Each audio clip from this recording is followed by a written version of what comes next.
حضرت علی بن عثمان رحمۃ اللہ تعالی علیہ المعروف داتا علی حجویری کی آج آپ کو ایک ایسی بات بتاؤں گا کہ جب میں نے وہ پڑھی تو میری عقل حیران رہ گئی.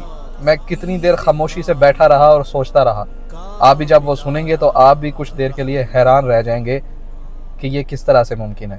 حضرت داتا علی حجویری رحمۃ اللہ تعالی علیہ کی ایک کتاب کشف المحجوب، اس کے اندر ایک باب ہے باب الاداب. اس کے اندر آپ نے ادب کے طریقے بتائے. آپ نے بتایا کہ 3 درجے ہیں ادب کے. پہلا درجہ جو سب سے پہلے ادب کرنا ہے وہ اپنے رب کا ادب کرنا ہے، کیونکہ انسان جو کچھ بھی ہے وہ ہونے سے پہلے وہ بندہ ہے. اگر آپ ڈاکٹر ہیں، آپ انجینئر ہیں، آپ کسی بڑے عہدے پر فائز ہیں، یا آپ ایک مزدور بھی ہیں، آپ جو بھی ہیں، آپ کچھ بھی ہونے سے پہلے ایک بندہ ہے اپنے رب کا. تو کہا سب سے پہلے جو تم پر لازم ہے تمہارے رب کا ادب لازم ہے، اور دوسرا فرمایا تم پر مخلوق کا لازم ہے، اللہ کے نیک بندوں کا ادب لازم ہے. اصل بات تیسری بات ہے. پہلی بات جو 2 میں نے بیان کی وہ ہم جس بھی مجلس میں جائیں، محفل میں جائیں، ہمیں سننے کو ملتی ہے. ہم بچپن سے سن رہے ہیں کہ آپ نے اللہ تبارک و تعالیٰ کا ادب کرنا ہے، اس سے محبت کرنی ہے، اللہ کے نیک بندوں سے محبت کرنی ہے، آپ نے دوسرے مسلمانوں کے حقوق کو ادا کرنا ہے. اصل بات تیسری حقوق کی ہے.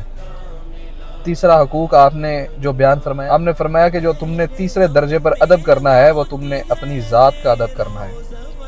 اپنی ذات کا ادب. جو آپ میری ویڈیو دیکھ رہے ہیں، بالکل آپ کے بارے میں فرمایا کہ آپ نے اپنی ذات کا ادب کرنا ہے، اور مجھے فرمایا کہ تم نے اپنا ادب کرنا ہے. کبھی ہمارا فوکس اپنی طرف نہیں گیا، کبھی ہمارا ذہن اپنی طرف نہیں گیا. میں نے جب یہ بات پڑھی کہ یار ہم پر اپنا ادب بھی لازم ہے، تو میں حیران ہو گیا کہ ہم نے تو کبھی سوچا ہی نہیں کہ ہم نے اپنی ذات پر بھی توجہ دینی ہے، ہم نے اپنی ذات کے اوپر بھی فوکس کرنا ہے. اور یہ بات صرف یہ نہیں کہ صرف جو زبان پر آیا وہ کہہ دیا، بلکہ اللہ کے جو نیک بندے ہوتے ہیں ان کی ہر بات قرآن اور حدیث سے نکل کر ثابت ہوتی ہے.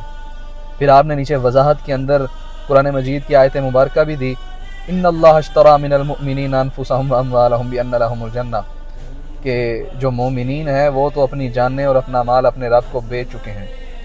جب ہم نے سودا اپنی جان کا، اپنے مال کا اپنے رب کے ساتھ کر لیا تو اب ہم پر لازم ہے ہم اپنی اس جان کا بھی ادب کریں، تاکہ اس کو اچھے طریقے سے دنیا میں زندگی بسر کر کے اپنے رب کے حوالے کر دیں کہ یا اللہ یہ تیری امانت تھی، آج تیرے حوالے میں نے کر دیا. یہ میری جان تیری امانت تھی، آج میں نے تیرے سپرد کر دیا. تو فرمایا اس لیے تمہاری اپنی ذات کا ادب بھی تم پر لازم ہے. اور ادب کیسے کرنا ہے؟ فرمایا سچ بول کر ادب کرنا ہے، کیونکہ اگر تم اپنی ذات کا ادب نہیں کرو گے تو وہ رب کی ایک امانت ہے جس کے اندر تم خیانت کر دو گے، اور جب رب کے حضور تم پیش ہوگے تو تم خائن ہو کر ملو گے. یہ ہے اصل تصوف، یہ ہے اصل کرامت.